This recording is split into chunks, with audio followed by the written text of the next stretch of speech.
Welcome back to another episode of ROC Boys Football. Today we are taking a look at the Pitt Panthers as they head into the 2022 season.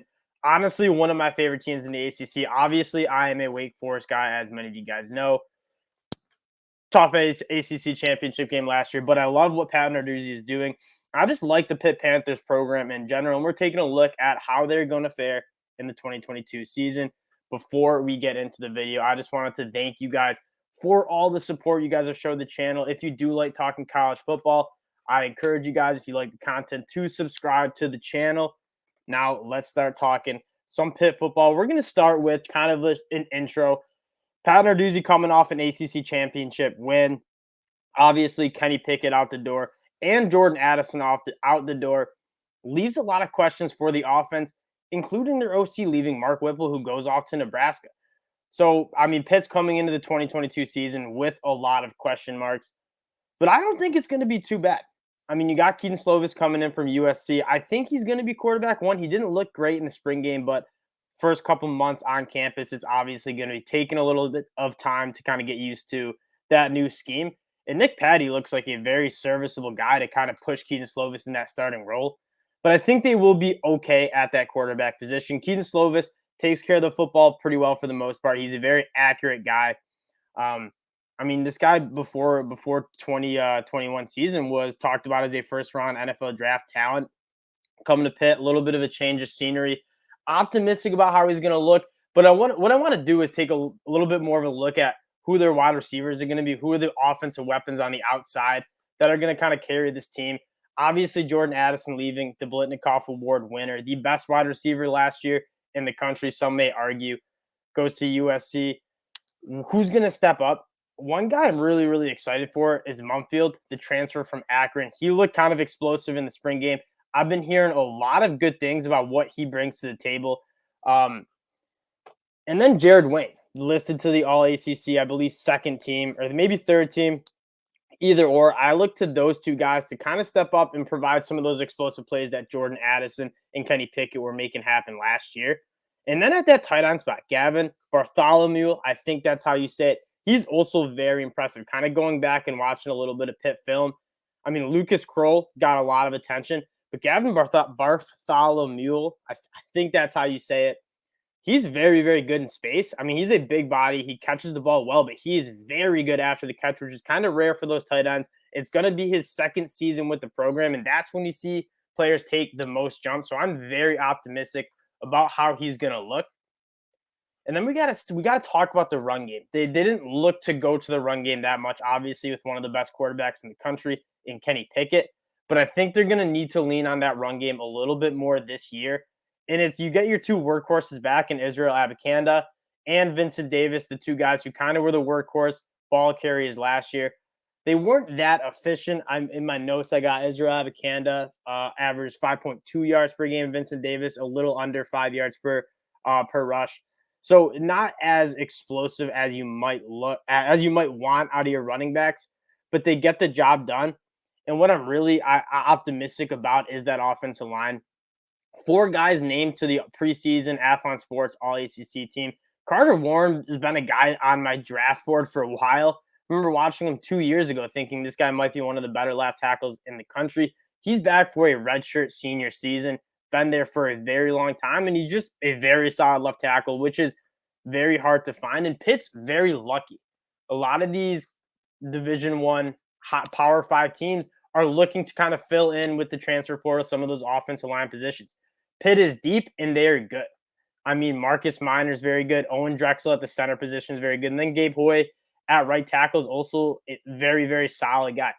They gave up a little bit of on paper, they gave up a lot of sacks. But, to take into account how many dropbacks they were having with Kenny Pickett, that offensive line actually held up really, really well. The offense is probably going to – it's foolish to argue that the offense is going to be as good as it was last year. I think the offensive scheme is going to be a little bit different. Last year with Kenny Pickett and Jordan Addison, you were kind of trying to outscore teams, kind of running gun, spread them out, score fast, score often. That's not really Keaton Slovis's game. He's much more of a methodical, accurate passer, but not necessarily the downfield vertical passer that Kenny Pickett was. And so I think Pitt is going to look to slow the game down a little bit, use the run game, and then get Keaton Slovis some play action looks to then kind of open up that passing game. I do think this offense will look a little bit different. The offensive metrics won't be as explosive as they were with Kenny Pickett and Jordan Addison, but I do think this offense will get the job done. Now, looking at the defense, this is where I think the meat of this team is, where this team will really, really be successful. And it starts with the defensive line. I mean, I have a ton of notes on how much I like this Pitt defensive line, starting with God, I struggle with this guy's name a lot. Habuk Baldonado. He's an absolute stud off the edge. And then Kalijah Cansey, probably the best defensive lineman on this team. He's a weird one. I did a little NFL scouting for him for the 2023 NFL draft. He's a little undersized, but this dude gets off the line of scrimmage so well. He uses his hands extremely well. And then he just gets into the backfield. I mean, Pitt was second in the country in sacks last year, and they're pretty much returning all of that production. That is extremely rare to see. Destin Alexander is another guy that I feel like I've been watching for the draft a lot, and he just hasn't come out. Obviously, I think he dealt with some injuries last year, but this dude is also a certified ball player. And that's in my experience watching football. Obviously, I'm a young kid. The defensive line is the most important factor into having a good defense. I mean, you look at the Georgia Bulldogs last year. They had a ton of question marks about the secondary. Your secondary can be average if you have a great pass rush. You can create havoc behind the line of scrimmage. You can get to the quarterback, and you can get negative plays like sacks and tackles for a loss. That is what Pitt is going to do. And they were very lucky last year to kind of get Clemson on a down year, and they were able to capitalize and go win an ACC championship game. But this Pitt team, it's going to start up front on that defensive line for their defense. Now, that's not the only good position they have. I really like this linebacker group too. Servasia Dennis is probably one of the better ACC linebackers. 10 tackles for loss, 4 sacks. This dude flies around the football field. He gets his hands on a lot of balls in the passing game.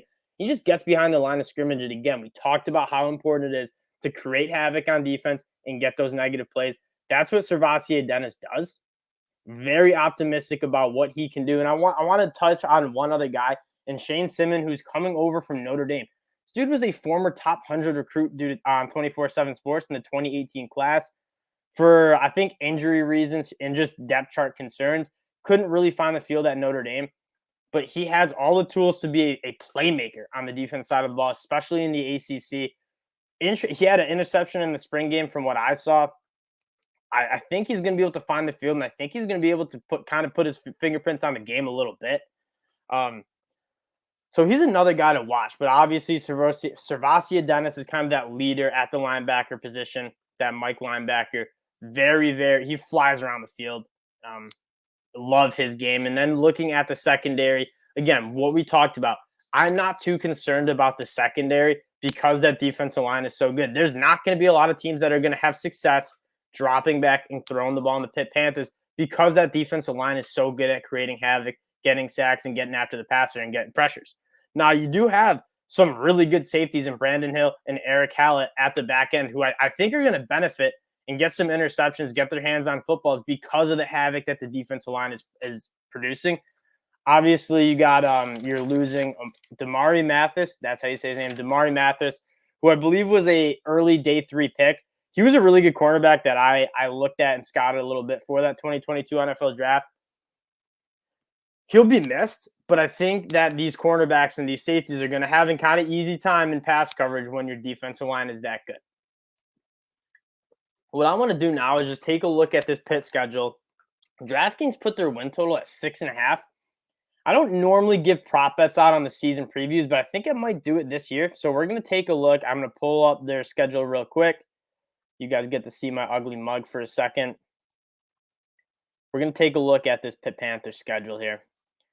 Now, they start off the season with West Virginia. That's an exciting one. Rivalry game at home. This is kind of what you're going to see what the Pitt Panthers are made out of.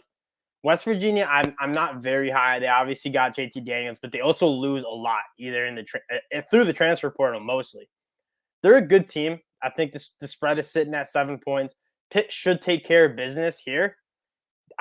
And that's going to be kind of a tone setter. Now you have a really tough game. It's at home against Tennessee. Hendon Hooker, obviously, very, very good ball player over at Tennessee. That offense is explosive. That's kind of a toss-up game.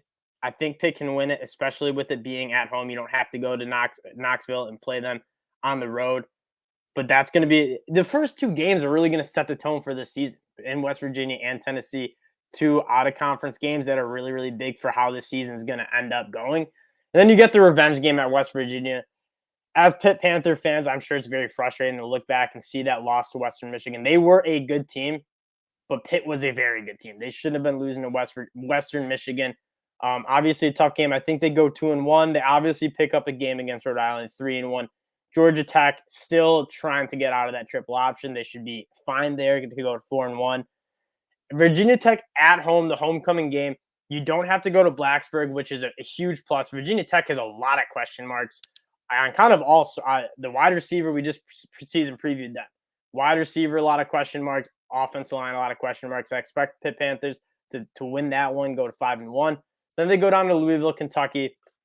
That one's probably a toss-up game. Even if we give them the loss there, which I don't think they'll go to 5-2, go on the road in North Carolina. I think they win that. Go to 6-2. They should win against Syracuse, Virginia, Duke. And then this is an interesting one. Miami at the end of the season. This is probably going to determine who is coming out of the Coastal and playing in the ACC championship game, probably against Clemson. They're going on the road to Miami. I think Miami is going to be a pretty good team this year. But that's probably going to determine if you're going to the ACC championship game or not. Again, the Coastal is not very strong this year. A lot of those teams, Duke, Virginia Tech, Virginia, those should be relatively easy in conference games, especially for Pitt, who it's very rare for a team to return as much production as they have coming off an ACC championship game. So I don't normally give out like prop picks during season previews, but that Pitt over-under win total of 6.5 looks very, very good on DraftKings. So if you guys want to check that out, I do think there's some value there. This Pitt team, they're my pick to go back to the ACC championship game. I think Miami is getting a little overhyped. Like, I think Tyler Van Dyke is good, but he does not have a lot of weapons to throw to kind of on the outside. That's our season preview on the Pitt Panthers, as usual. Appreciate you guys checking us out. If you do like the content, you do like talking college football, subscribe to the channel. Hey, Pitt Panther fans, if you probably know more about this team than me, let me know in the comment section which players I'm sleeping on. I always am trying to learn a little bit more names, a little bit more about these teams. And as usual, appreciate you guys checking us out. And we'll talk to y'all later. Peace.